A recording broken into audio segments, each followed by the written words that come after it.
Hello, everybody. Welcome to another episode of the Crime and Coffee Couple. My name's Allison. Hey, my name's Mike. Hi, Mike. Hey, Al, how are you? I'm doing pretty good. How are you? Good. You look good. You look ready. You look full of spirit and vigor. I am full of vigor. Yeah, full of a lot of things. That's an easy one to take. So. Full of crap. Yeah, so we are pre-recording a few episodes. I know I said I'd say this at the end, but I think in the beginning it's good. So in case you became a patron or an Apple subscriber or something, we're not going to mention you until probably for a couple weeks from now. Yeah, once we get to live recording, your names will be mentioned. We promise you that. Because we're going on a cruise, as we've mentioned a couple times. We're very are. excited. Very, very excited by it. It's what's holding me on. Yep. So what's going on? Just getting ready for another crazy week. We're making pizzas today. We are. We got the dough rising in the kitchen right now. Mm-hmm. Thanks to our KitchenAid mixer. Mike got me, I don't know, probably more than 5 years ago. I use that thing like crazy. So we make our own pizza dough. It's so easy. It's like, maybe 3 or 4 ingredients. And then this one is going to be delicious. It's a white pickle pizza with bacon. Yeah, that's we've had it before, and it's fantastic. So tell them about the sauce and everything. Yeah, so it's a white sauce since it's a white pizza. So the base is like olive oil with sauteed garlic, and then you saute that for a few minutes, mix in dill, ranch dressing, pepper, and then just a pinch of salt because it already has kind of a bit of salt to it with the dressing. And then you top it with some dill pickle slices and bacon and cheese. What kind of cheese? I mean, come on. I think it's just mozzarella, if I'm not mistaken. Nice and simple. Mm-hmm. Yeah, I mean, bacon, anything salty, smoky, that's going to be good times. If you like pickles, you're going to like this one. It's so good. It sounds weird, but just, if you're a pizza traditionalist, obviously, go ahead, stay away. But I mean, you're only hurting yourself not trying this out. And we have a cat named Pickles, so it's in his honor, too. Yeah, and I guess we'll post the recipe in the show notes. We'll post the recipe. Nice. I did want to mention really quick that yesterday kind of had an incident with myself. Yes. You know it very well. I know it very well. I almost peed in my pants. Yeah, you did, which was nice. So I was walking in the bathroom or out of our bathroom into our bedroom, and that's where our closets are. And I go They're across from each other. Yeah, so mine's on the right, yours is on the left.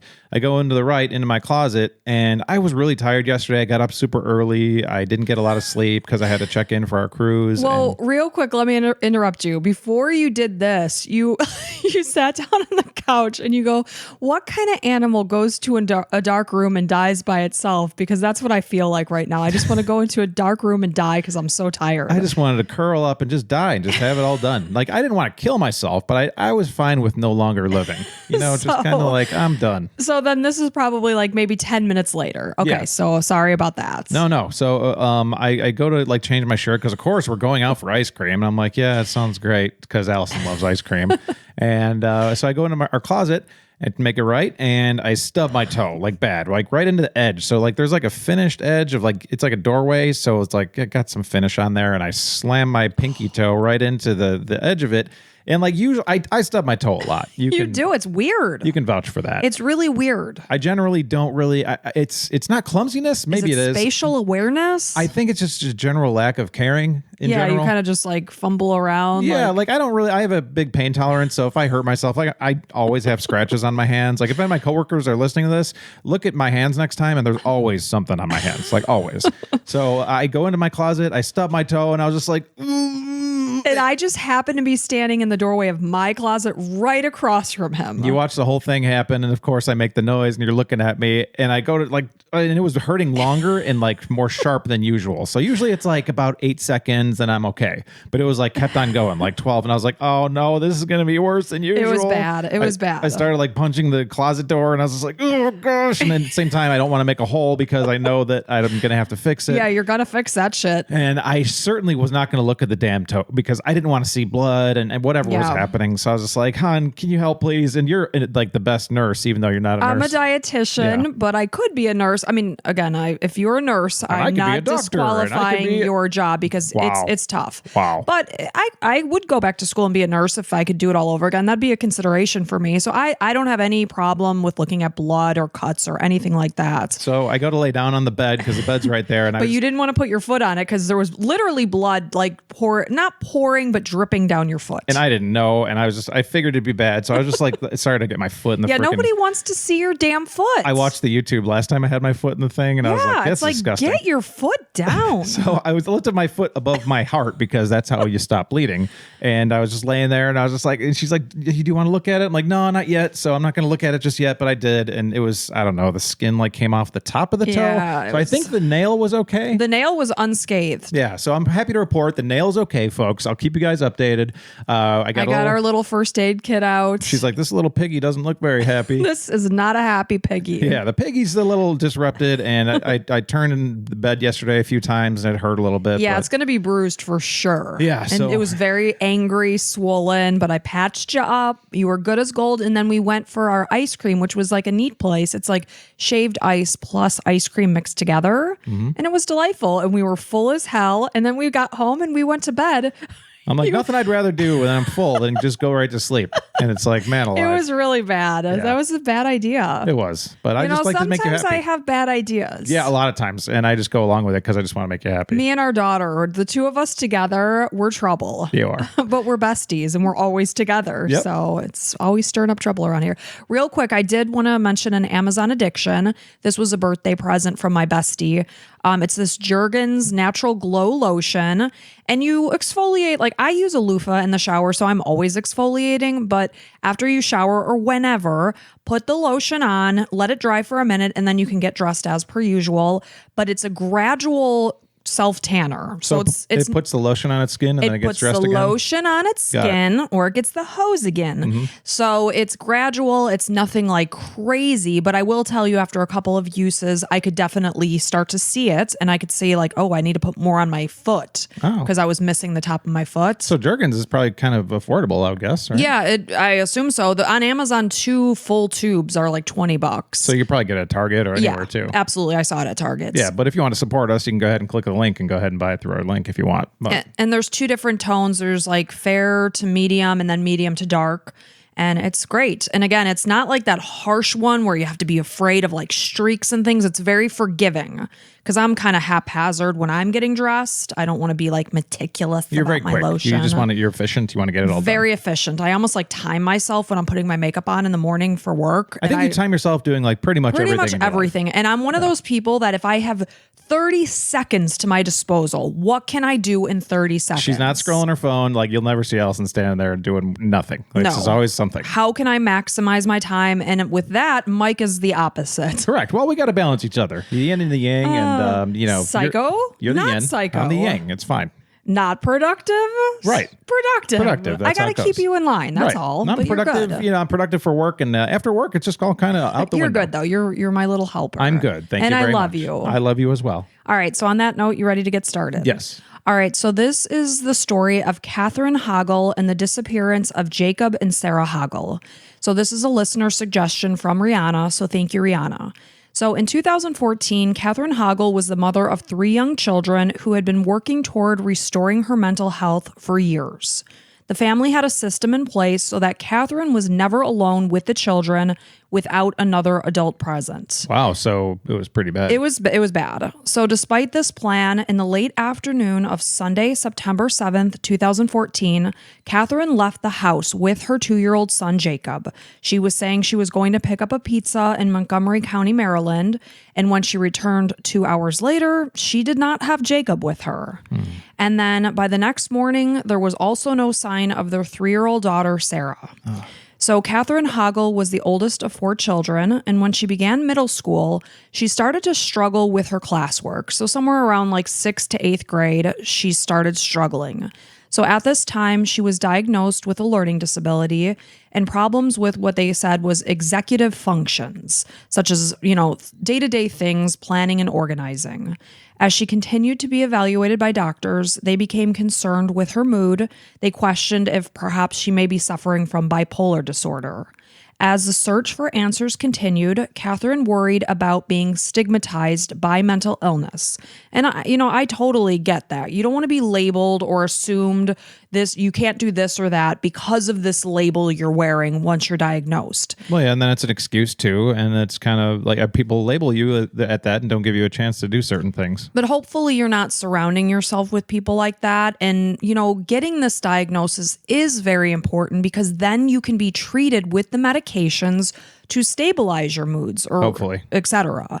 So sometimes she was vague or elusive with professionals, maybe trying to avoid a specific label or diagnosis. And if you're being vague or elusive with doctors, it's kind of hard for them to help you. It's like if you go to a marriage counselor and you pretend everything's fine within your marriage, you're wasting your time and the doctor's time. Right. So after high school, Catherine enrolled in community college in Montgomery County, Maryland. And in 2007, she began waitressing at the Green Turtle. This was a Germantown sports bar.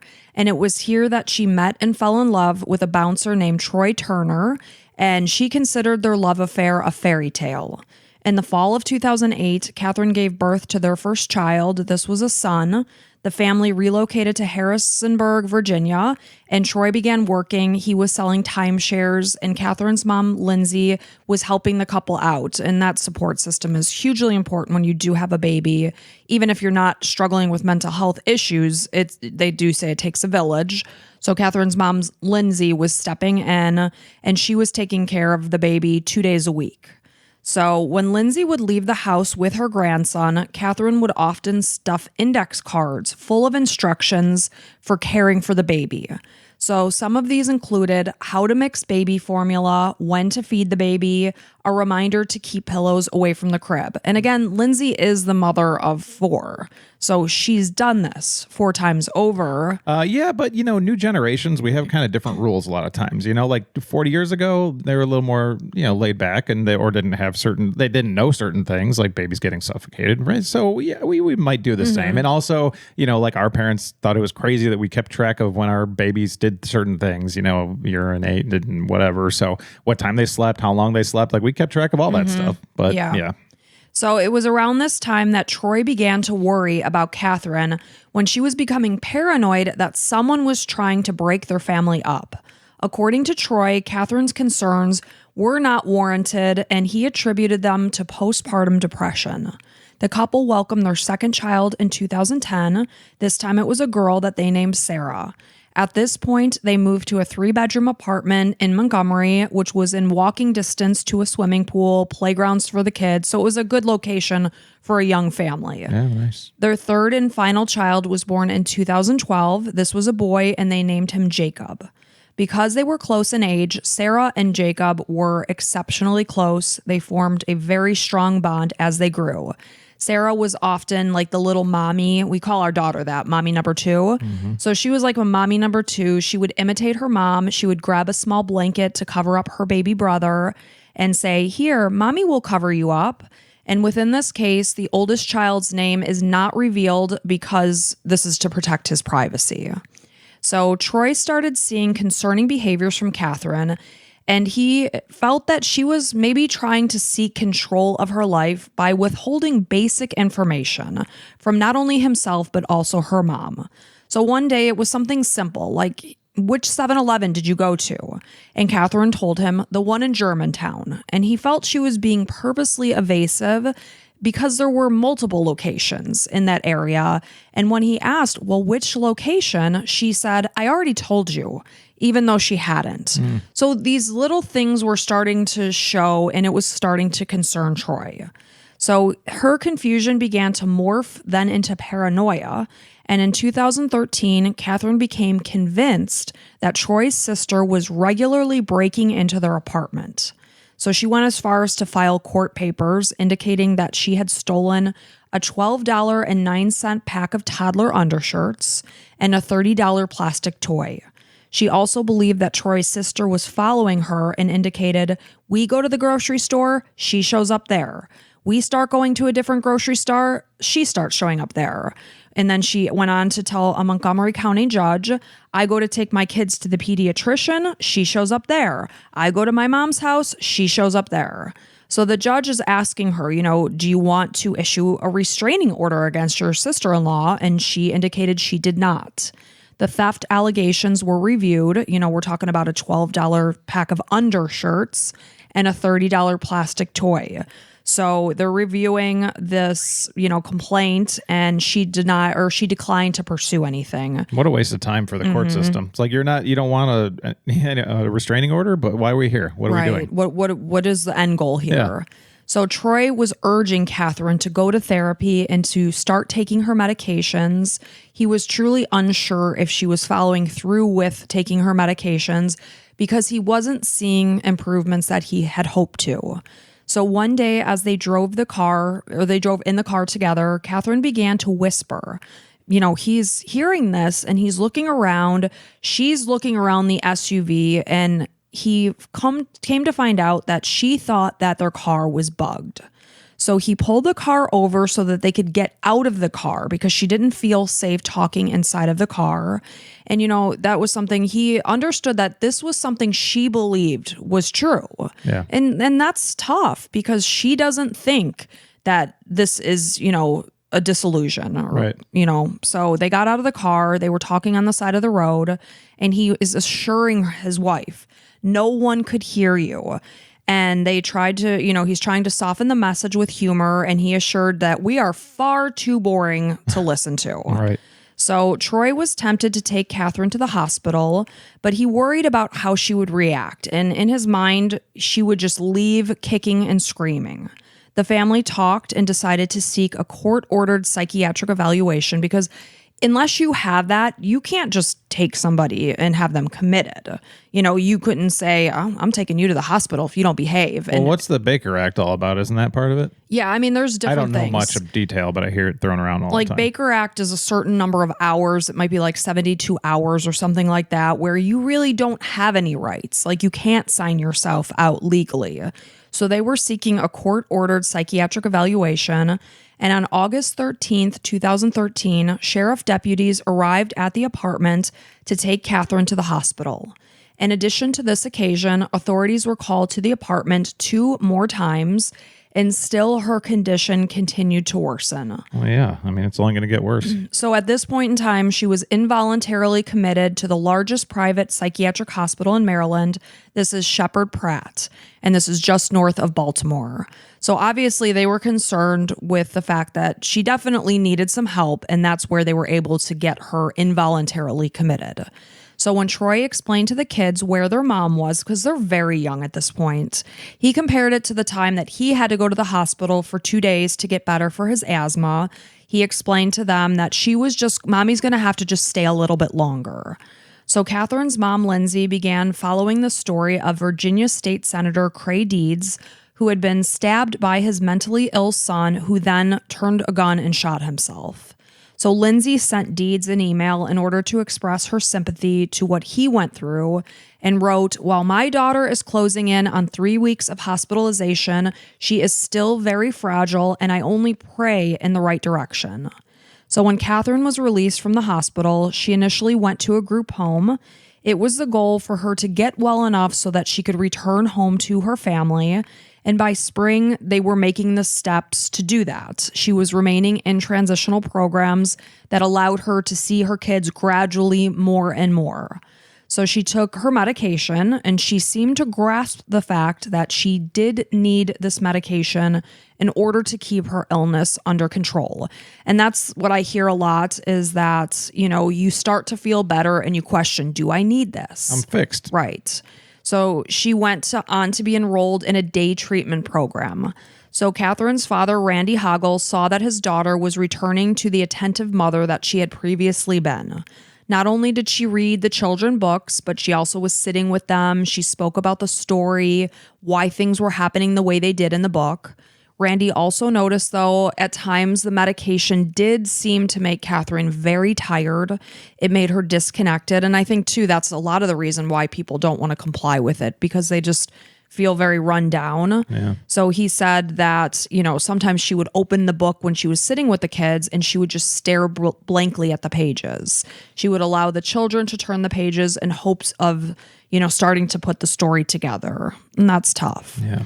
So Troy continued to monitor Catherine's overall progress and wanted to avoid taking the children away from their mother. And I know I mentioned earlier that they were, it was his wife. I don't think they were married as far as I know. So Lindsay and Randy, of course, this is Catherine's mom and dad.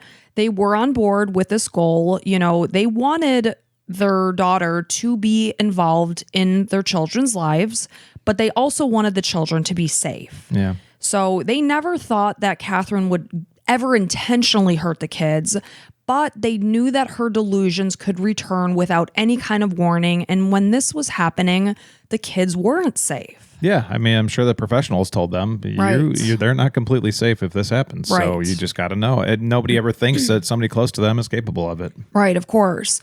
So with this, they tried to avoid leaving Catherine alone with the toddlers, and they started to come together to discuss a long-term strategy. Like, how do we handle this moving forward? So Troy formed a network of support that included Lindsay, Randy, himself, Troy's mom, and Troy's sister. This also included Catherine's siblings, Troy's friends, as well as a babysitter. So they got a big network of people together because it takes a lot of hands on deck to never have Catherine be alone with the children. Yeah, and everybody else is living their life in the meantime. Right. So you got to have people to fill in when other people can't do it. Right. So they probably looked at, the schedule. Okay, who can cover this week, this day, etc. So the goal was to always have a second adult around at times when Catherine was with the children. The adults coordinated their schedules to arrange care at the apartment that Troy and Catherine lived in with the kids, as well as where Lindsay's mom lived in Darnestown. So they also discussed utilizing a daycare center so, that the kids can go and socialize with other kids and then give everyone else a bit of a break. They were going to use a daycare center as well as maybe hire an au pair. So it was now Sunday, September 7th, 2014. It was a very typical morning. Troy and Catherine. This is the date you originally This said. is the date, Yep. yes. So Troy and Catherine took their 2-year-old Jacob and 3-year-old Sarah, their daughter Sarah, to their brother's soccer game, their older brother. And after everyone went to the park, then Troy remembers the day fondly since the kids were just playing. They were having so much fun. He had a ton of pictures from that day because everyone was so happy. Troy had to leave so that he could get ready for his night shift. So he drove the family to Lindsay's home in Gaithersburg. And Lindsay was out, but Randy, who was divorced from Lindsay, they were still, pretty tight. He agreed, okay, I'll come over and stay with Catherine and the kids. So Troy left for work. It was about 2:30 p.m. And at the time that he did, the kids were just happily watching TV. Everything was fine. They were playing with blocks.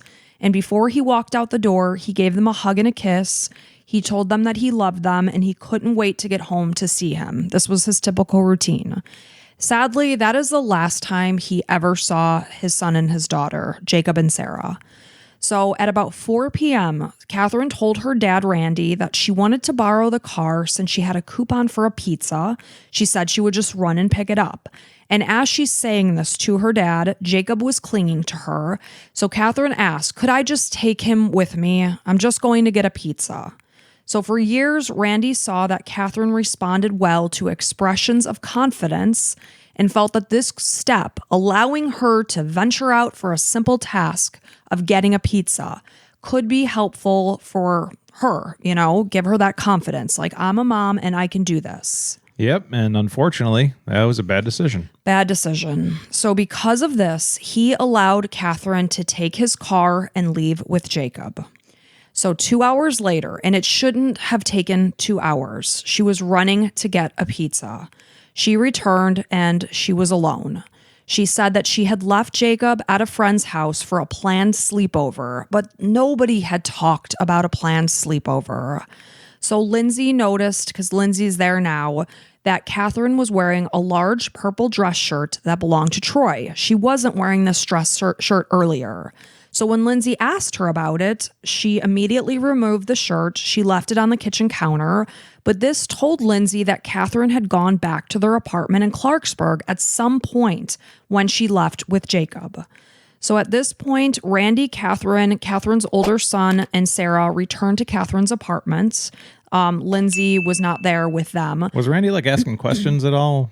Nothing. No, He just took her for her word. Kind of sounds like they took her for her word because they did not look for Jacob at this time because according to them, he was at a planned sleepover. Oh man, God, I know that, that wasn't his idea to have his grandchild killed or whatever by his daughter or whatever we'll find out whatever she did to him, but man alive. I'm sure he wishes he could take it back. I'm but sure. Man, if anybody's listening to this, please let this be a lesson. Just don't trust somebody with horrible mental issues. And it's not Catherine's fault. No, it's not your fault if you struggle with mental illness. But you're presented with this information and it's like, man, Randy, you made a horrible decision. He knows that. I hope, I don't know. I don't want to be listening to this in here, but at the same time, he knows this. You made a horrible decision. Please, if Randy's decision can help anybody out there, don't let that happen. Gosh, please. So when Troy came home from work at midnight, he saw that Jacob's bed was empty. But this was not unusual. The bed was in their primary bedroom because oftentimes Jacob would crawl into bed with one of his siblings, so there was no reason for him to be alarmed at the sight of Jacob's empty bed. He just made the assumption that he was sleeping in the other room with his siblings. So the next morning, it was now Monday, September 8th, 2014, Randy left early, and soon after, Troy was woken up by his older son, and he was ready to go to school. And it was the moment that he realized that Catherine wasn't there, that their two younger children also weren't there. So he's immediately concerned because she is not supposed to be alone with the children. So right now, Troy's the one that's supposed to be with her, basically. Yes. So everybody else went home because Troy's at home with her. Right. Okay. So the last time anyone had seen Sarah was at 9:30 p.m. the night before. And who was that? That was Randy and Lindsay? I believe Lindsay, I do not believe was at the apartment. It was Randy. Just Randy. Randy and Catherine. So she was alone from like 9:30 to midnight. No, because Randy stayed the night. Oh, okay. Randy left sometime that morning. Got it. Okay. So Troy got dressed. He got his son dressed and onto the school bus, and he went home and immediately called 911. He told the dispatcher that his two children and their mother were missing and had taken the family car. As he was still on the call, Catherine drove up and he told the dispatcher to wait because he wanted to talk to Catherine, see what was going on. So Catherine explained that she had gotten up early that morning and took Sarah and Jacob to a trial program at the daycare center to allow Troy to sleep in. Keep in mind, at this point in time, Troy has no idea about this planned sleepover from the evening before. He knows nothing about that. So she explained that the daycare center was in Germantown and that he might want to take a tour when they went to pick the kids up. So Troy was very upset that she had taken the toddlers alone without telling him, but her story did seem like it could be believable. Well, he was mad at her because really it was on him to watch her. Yeah, and I don't know, because obviously he didn't get home until midnight. Sure. So I don't know I don't know how he's supposed to. Yeah. Yeah, I don't know whose job it was that morning to monitor the situation. Yeah, and it's been going fine for a certain amount of time, so it's not like you got to stay awake and watch her. You know, it's about, yeah. I mean, people do have to sleep. Right. So Troy got back on the line with the 911 dispatcher. He explained, "I'm sorry about this. This was just all a misunderstanding." So Troy took Catherine to her treatment program and picked her up at 2 p.m. At this point, she said she wanted to pick the kids up at this daycare center. So at some point, though, at around 1 p.m. that day, Catherine did speak to her mom. And when Lindsay asked about Jacob and Sarah, Catherine made the comment that she was going to her group therapy for the last time, is what she said to her mom. So Lindsay questioned her multiple times. "What do you mean the last time? This isn't your last session." Her daughter was, refusing to acknowledge that she said that. Yeah, but Lindsay is like, I know I heard her say, "I'm going to my treatment program for the last time." Yeah. So after Troy picked her up at 2 p.m., now they're going to go get the kids at this so-called daycare center. So Troy's going with her. Troy is going with her. So he's driving and, he's like, "Okay, well, what is the daycare center? Where is it?" And Catherine explained that she couldn't remember the name of the daycare center, but she's assuring him, "As we get closer, I'll be able to direct you." So they're driving.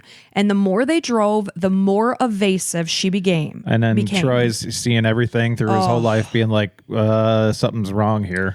I can only imagine the panic rising as you're driving and driving and driving. Well, and in your head, you're like, you don't know where you dropped off our kids, you freaking moron. And it's like, but you can't lose your cool because then she might lose it too. And then you're just like, and then where are you at? Right. So at this point in time, they have been driving aimlessly for hours. Oh my God. So Troy told her that they would have to go to the police station and demanded to know, where are the kids? So he was panic stricken by this time. And on the way, Catherine is asking, could we stop off at Chick-fil-A so we can get a drink? And, he's trying to comply so that she will be cooperative and tell him what happened. You're playing with fire here. You're basically like, okay, yeah, just tell me where the kids are. Everything's going to be okay. Just you're playing with something that's very volatile. Yeah, so they go to Chick-fil-A, and once inside, she managed to slip out the back door of the restaurant, and she disappeared. So before she slipped out, she sent a text to her mom saying the kids are fine. So a massive search for not only the two young children, but now Catherine began. 4 days later, it's Friday, September 12th, 2014, and Catherine was found wandering the streets. The children were still missing. Police questioned her for hours, trying to find the children's whereabouts, but learned nothing. They brought Troy into the room to see if maybe he would do better because he is a familiar, trusted face. And Catherine said, "What are you doing here?" Her demeanor seemed relaxed. He explained that he was there to find out where his kids were as well as to see her. Troy continued to ask Catherine over and over, just as the detectives had, where are the children? Catherine continued to speak cryptically about leaving them with a woman that she had gone to high school with named Erin, but she refused to elaborate further. No, you can't believe anything. Unless Nothing. she takes you to where they are. Nothing. It's like everything coming out of her mouth is a lie. Right. So she did take the police to a playground in Germantown and said that she had abandoned the kids there. So her story is changing. She's saying she dropped them off with this Erin, her high school friend. Now she's taking them to a playground and saying that she abandoned them there. And about how old are the kids again? What did I say? 2 and 3? Okay, so really young. So Troy had exhausted all search efforts to help find his children. He distributed missing person flyers. He launched a Facebook campaign to spread the word. He was collecting information and clues, but they had gotten no closer to finding Jacob and Sarah. Catherine was initially charged with misdemeanor offenses of parental abduction, neglect, and hindering a police investigation, and was committed to Clifton T. Perkins Hospital. This is a maximum security hospital in Jessup, Maryland. So over the course of 3 years, her mental competency was evaluated.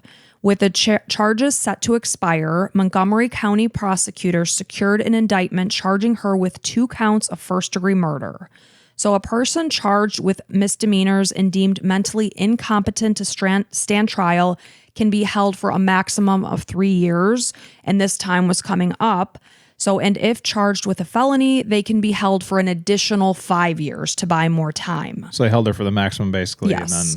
And then they pinned the charges down to get another 5 years. Good. So in December of 2017, a judge initially ruled that Catherine was incompetent to stand trial, concluding that she was a danger to herself and to others. She's incompetent for pretty much anything. Yes. Authorities were given 5 years to restore her to competence before the charges would then be dismissed. So in 2019, a second opinion was provided by another psychiatrist who agreed with the hospital doctors that Catherine was mentally unfit. When Troy was in court for this case in 2020, he indicated that he fears that Catherine will possibly walk free one day and come for their firstborn child, who at this point in 2020 was 11 years old and had only been 5 years old when his baby brother and sister suddenly disappeared. And Troy indicated that his son was suffering and that he was having nightmares that included his mom showing up with his brother and sister's dead bodies. Jeez. So now he has to protect his one and only child that he has left. So on Wednesday, November 30th, 2022, due to the passage of time, a Maryland judge dropped the murder charges against Catherine, who remained at the Clifton T. Perkins Hospital Center. Circuit Judge James Bonifant indicated that the laws limit how long charges can hang over a person that is deemed mentally unfit to participate in a trial, saying she has been diagnosed with schizophrenia, major depressive disorder, and general anxiety disorder. She suffers from chronic symptoms of impaired judgment, poor insight, paranoia, and disorganized thinking. Without the structure and stability of a hospitalized setting, she would be a danger to herself and to others. Prosecutors had been trying to persuade the judge to reverse years of ruling and doctors' opinions that Catherine was incompetent to stand trial. The judge spoke about the fundamental fairness of not putting people on trial who cannot adequately speak with their attorneys and help to defend themselves. Because if you're not in reality, you can't understand what is going on. Yeah, I mean, the rule was made for a reason. Right. I'm not saying it's right or wrong, but Not you at can't all. like change it and be like, hey, how about for this situation, we say that she's competent. It's like, Exactly. no, You man, can't do that. she's definitely not competent, like I said, in any sort of fashion for anything, whether Right. it's standing trial or just living life in general. Like Right. she's, needs a lot of care. Yeah. So he cited legal principles that dated as far back as 1790, when a court held that no man shall be called upon to make his defense at a time when his mind is in the situation as not to appear capable of doing so. So obviously this has been in place even back then. So Catherine's attorney, this is David Felson, he has continued to say that his client's thinking is far too delusional and tangential to discuss legal proceedings or participate in a trial, and said she is a profoundly ill woman. She has been an ill woman since 2012, 2013. She has taken medications of last resort for years, and she remains ill. And in the United States and in the state of Maryland, we do not try people for anything, for any crime, if they can't defend themselves. Yeah, this isn't a woman who should be in jail. She should be in a mental institution. Right. I don't even know if those are around anymore, but yeah. Well, that's where she's been this whole time. Well, she's got to stay there because she's unfit to do anything else. I would agree with that. So this decision will give circuit judges and prosecutors little to no say over when she could be released from this mental hospital. I mean, the only options are she stays locked up somewhere, some hospital, or she's like put down. You can't say that. I know, she's but not a freaking animal. I know, but I mean, those are the two options. Like, if you're not, No, the two options are you stay in a mental institute or you go to prison. Those are the two. Well, we don't put prison's not- people down in this. I know. No, know. I mean, like put to death for her like actions because you can't prove that, and she's But not going you to can't trial. put somebody to death if they don't go to trial. I know. So those are the two options. Since she can't go to trial and be put to death, or stay in jail forever, the only other option is she's staying in a mental institution. Right. Is what I'm trying to say. So if she continues to be deemed a danger to herself and to others, she will continue to be held in the psychiatric facility. She 100% is. So under the rules for civic commitments in Maryland, medical facilities must demonstrate twice a year that a patient meets certain criteria for continued hospitalization. So this is that they must continue to have this mental disorder, need inpatient care, present a danger to themselves or others, be unable or unwilling to be voluntarily hospitalized, and cannot be adequately treated unless in a less restrictive setting. So if she were to be released from this mental hospital, nothing would keep prosecutors from refiling the case. And Montgomery County State's Attorney John McCarthy said that as long as he is in this position, if she is ever deemed safe enough to be released, Catherine will be recharged with 2 counts of first-degree murder. It's been emphasized that this does not mean that she's been let off the hook. She will remain in a psychiatric hospital indefinitely and face the charges if she is released. It's not a double jeopardy situation. So if she's released, they can charge her with 2 counts of first-degree murder. But they still have no proof, so I mean, they're not going to be able to convict her. It's assumed because they're disappeared. So when Troy spoke in court after the decision had been made to drop the charges against Catherine, she sat about 30 feet away from him. Troy said that he understood the process, but he felt that the system itself had failed his children. And he said, "You have a woman over here who has killed 2 kids. This is a travesty, and my kids are gone. Whenever someone can murder 2 children and then be treated as a regular patient and be given more rights than the kids or the survivors around them who they have affected, there is something really wrong." He feels that the system is completely broken, and instead of being in a hospital, Catherine should be in jail.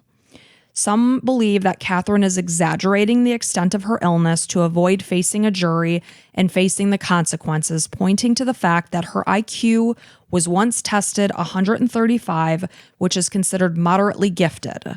But, I mean, that doesn't mean you can't suffer from schizophrenia, too. No. So Troy himself believes that she is mentally ill and also exaggerating the extent of how she's, able to understand things. She's playing the game. And basically feigning incompetence. Yeah, like a good criminal, basically. Right. So Troy describes 2-year-old Jacob as the sweetest soul ever born. Affectionate and compassionate, even at such a young age. Even at 2 years old, when his brother was placed in timeout, he would go and sit with him so that he didn't have to sit alone. What a sweet kid. Man, that just really tugs at my heart. He says that Sarah was his tomboy princess. She loved to equally wrestle with her dad and her brothers as much as she loved to play with her dollhouses in her pink and purple bedroom. She had to wrestle. She had 2 brothers that would No do choice. that to her. He cannot see any scenario in which his 2 children are possibly alive at this point, but he has tried to hold out hope because these are his babies. Yeah. Catherine's mom, Lindsay, feels that the idea of her daughter killing her own children is just unthinkable. In 2018, during an interview, she said that she has scoured her daughter's emails, texts, and phone records and believes that the children are safe and that Catherine knows where they are. She said, I think that Catherine probably has a group of people who may have taken the kids. That's, I think, a little far-fetched. I wouldn't think so. So she feels You would think it's not far-fetched? I would think that it is far-fetched, yes. So she feels this way since Catherine often spoke about a plan to escape with the children and possibly leave and live by the beach. Paired with the fact that there has been no trace of the children or their bodies, they have had an extensive search of more than 14,000 acres in the days that followed their disappearances. So she's thinking in her head, like, if they haven't found them, maybe they are still alive. This is Lindsay? Mm-hmm. Yeah, that's her mom. She's just hoping for the best. But you're wrong, Lindsay. She killed your grandchildren. So Yeah. sorry, it sucks, but she did. So just accept that. And maybe, I don't know. Like almost seems like you're trying to make an excuse. Like we all want to hope that. Yeah, we hope, but that would take like 5 or 6 or 10 people like plan to like keep these kids away and Right. kidnapping. Like which one? It's like Occam's razor. What's the easy? She probably killed them and dumped them in a river or something. Like, I don't know. So Lindsay wrote an article on Medium and expressed that Catherine felt as if she was being punished for having a mental illness since she could never be alone with her children. She also wrote that those within her inner circle had been gaslighting Catherine and threatening her children would be taken away from her because of her mental illness. So obviously this is vague. I don't know who may or may not have been gaslighting her and hanging these threats above her head, like a dangling carrot. They're all excuses. Like your kid got rid of her own kids. Sorry. Yeah, and I can't imagine how painful that must be. Yeah, it's no doubt about it, but let's quit like making excuses. Let's just call it like it is. So Lindsay indicated that she typically was with the children on the weekends, but that particular weekend that the children went missing, she had encouraged Troy and Catherine to get another babysitter since she was distracted with a friend in town. She feels that Catherine took advantage of the fact that she was off guard that weekend, and that is why she chose that weekend to do what she did. Yeah, I mean, once I heard about her being, slightly high IQ, she's probably been planning this for a long time. She's probably a very, smart person. Yeah, and calculated, and she just had it in her head that her kids, whatever, need to go for whatever reason she had in her head, that her unwell head. And she took care of business, unfortunately. Bob Lowry, who is vice president of the Missing Children Division of the National Center for Missing and Exploited Children, says that they are aware that there are underground networks that will hide children because they believe it would be in the best interest of the children. And he assures the family that the search will continue until the children are found. Like I understand that would make sense if it's like they're in an abusive situation, Sure. But they're not going to be in this network hiding from a dad and a family that love these kids. Right. That's probably different networks, I would imagine. A family that has come together to do anything they could to make sure Catherine was with her children and with another adult. Yeah, and like, I would take a kid on that's like in an abusive place and hide them. If I knew that it was better, sure. And like, police, go ahead and check our house. There's nobody here. But it's just like, this isn't that situation. Right. So as time continues to pass, investigators feel that by now, if this were the case, if they were in this underground network, any sensible person would have come forward if they had the children. Yes. Troy continues to wait for Catherine to give him the answers that he realizes that he might never hear. I can't believe. I'm sure he just wants to shake her, like shake the information out of her. She has it. Right. She knows. Right. Unless she blacked out or whatever, Maybe. Who knows? Because, if she does have delusions and she comes in and out of things, I'm certainly not a mental health expert. I don't know the ins and outs of schizophrenia and the other mental illnesses that she's struggling with. And the point is, like, we have sympathy for those that struggle with mental illness, but these are two innocent children that have been affected by this. And, it's not their fault. It's hard in this case because you don't want to, I don't know. It's a very sensitive situation. And you're just stopping yourself from saying a lot of things. So the older kid, that we don't know the name because of privacy, you got to worry that you're going to have some of these issues, mental issues too. Well, of course. I don't know if it's genetic or not, but I think pretty much all things are, a lot of things are genetic. Yeah. And I would definitely be worried about that if I was this kid. Like, got to be on your own watch to see if you hear things or whatever. And it's unfortunate. Because I believe he would be about 16 maybe at this time. And I'm sure and they do say, mental illness starts to come out like later high school, early college days. And he's already had to deal with both of his siblings being taken and killed by his mom. He's going through a tough time. Very, very tough life. So, Troy realizes he might never, ever know what happened to Jacob and Sarah. He said that Catherine never made threats toward the kids. And, had she done that, he would have never allowed her to be alone with, or like even with them. She never, ever, ever, in her delusions or paranoia, said anything that was threatening where anyone ever thought she would have just disappeared with them. But obviously, they still did have that network in place so that she wasn't alone just in case. Yeah. And that's the other thing. That was she like so smart that she knew not to say these things out loud, but kept them in her head. But at the same time, I don't think she'd be capable based on how disturbed she was. The nature of the disease. Yeah. So, he points out that she was not supposed to be alone with the children as it was. He indicated that even if she does give information, no one would know if it was true because she lies about everything. This is according to Troy. Logically, Troy believes that Catherine had to have killed Jacob and Sarah. He and detectives will continue to try to find them, no matter what condition that's in, whether it's their body, etc. Sadly, he believes it's something that he may never know. They might never find them. Police also sadly believe that Catherine murdered her children, but there is no evidence to indicate their whereabouts.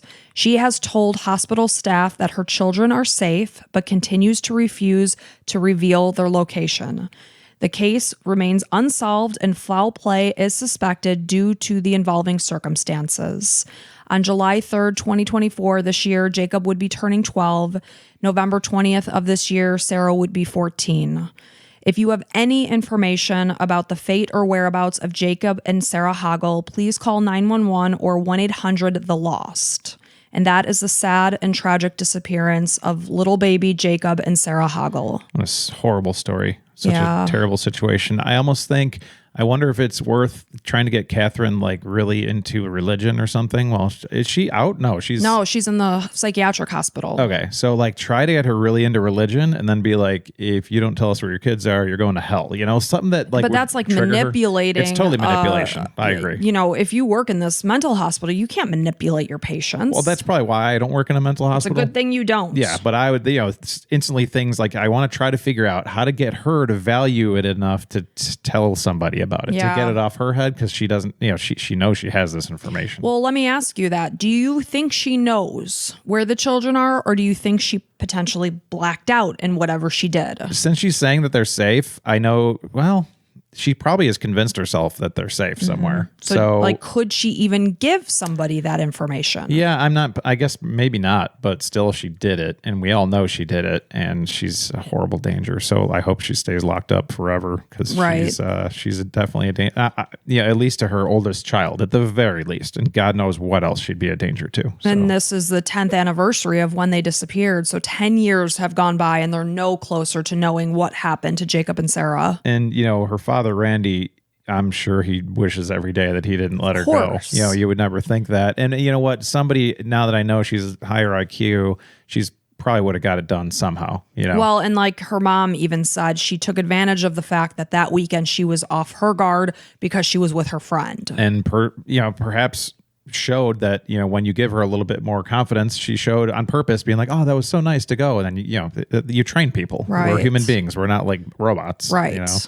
And he wanted the best for his daughter. You want to give people the benefit of the doubt. And I, like you just said, I know Randy looks back and thinks if I only wouldn't have let her go. Yeah. Because obviously you don't want that for your grandkids. No, of course not. So sad case all around. All around, it's just awful. Yeah, terrible. Hopefully Catherine stays in the hospital. Yeah, and again, it's not her fault she has schizophrenia and general anxiety disorder and everything else. No, but she does. She does, and it's a fact. Right. It's just a fact. Yep. Well, thank you so much for listening, everybody. Thank you to our new patrons and Apple subscribers. And go ahead on over to YouTube and click and subscribe and get some updates. You can look at Allison and me and our sweet little puppy over there just laying out in the corner. So we're trying to grow all these different channels. We really appreciate you. Tell your coworkers, your friends, your family all about the Crime and Coffee Couple. That's us. I'm Pa. And I'm Ma. Yeah, we're just a little Ma and Pa. We're not a huge podcast network like some of these other behemoths. We most certainly are not. Spotify hasn't called us yet and offered a huge contract. Once Not they at all. do, we'll listen. Believe me. We'll hear them out. Yeah, but for now we're just a little couple kids. We're just doing the best we can. That's all. Exactly. And we appreciate you guys being here. Thank you so much. And until next time.